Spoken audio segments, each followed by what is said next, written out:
may project tayo ngayon. Gulong para sa tahong farming. Ganito lang po ginagawa. Iiwain. Parang ganito siya. Parang ganito siya.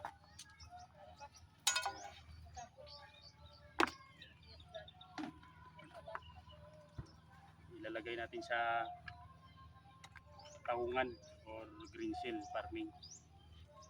Medyo matibay kasi ito siya para sa ano ibang mga material.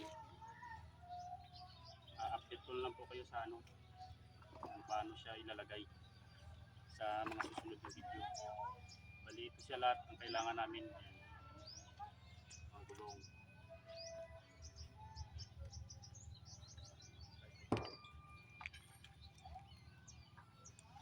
Update ko po kayo kung paano paglalagay nito sa mga nagtatawong dyan. Maganda ito, maganda. Salamat.